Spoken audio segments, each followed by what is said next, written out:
We are Team P20011, and this semester we worked to design and build an articulating toilet system. Modern-day public restroom facilities are expected to be accommodating for a variety of people. However, even given the current ADA standards, there remains a portion of the population that are unaccounted for. For these individuals, using the restroom can take upwards of an hour.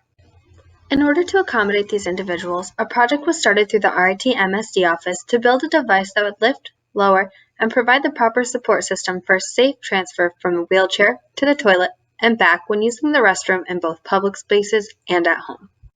Our team is the fourth team to work on this project.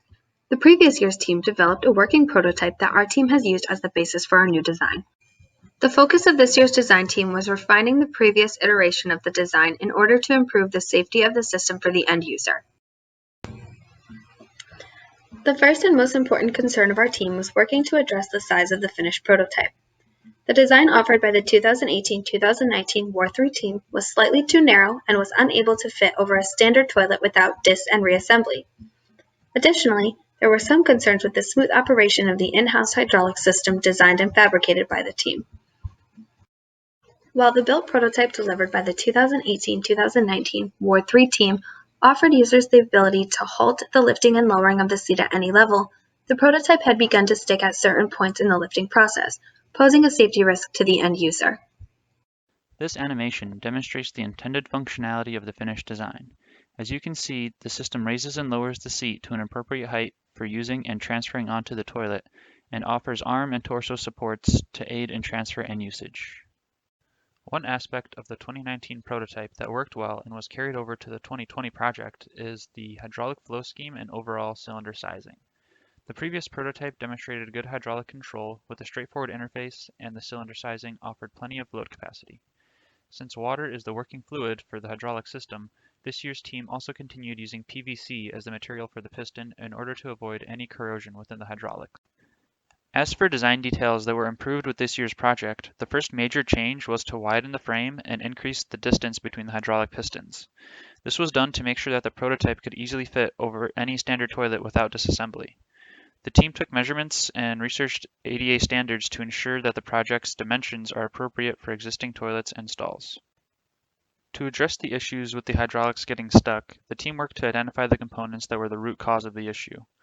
Based on O-ring manufacturer guidelines, we found that the seals used in the pistons were oversized for the application, which caused the pistons to seize in the cylinder.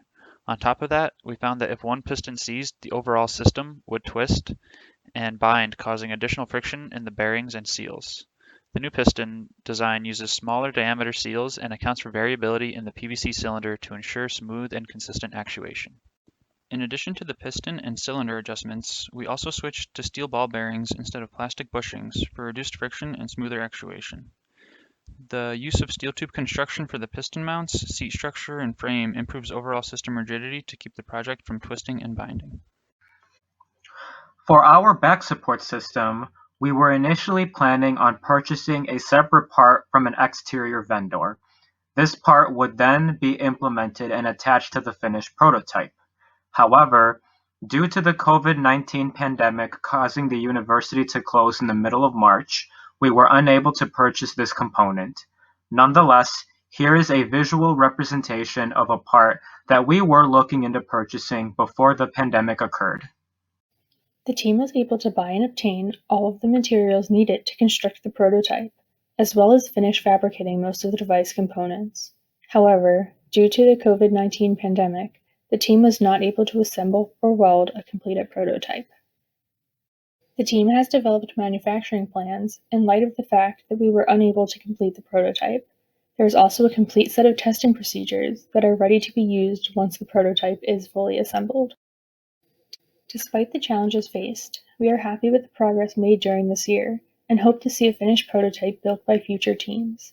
Our team would like to take this time to thank the RIT MSD office for funding this project, Art North for his continued support, and all the project stakeholders who helped make this design possible.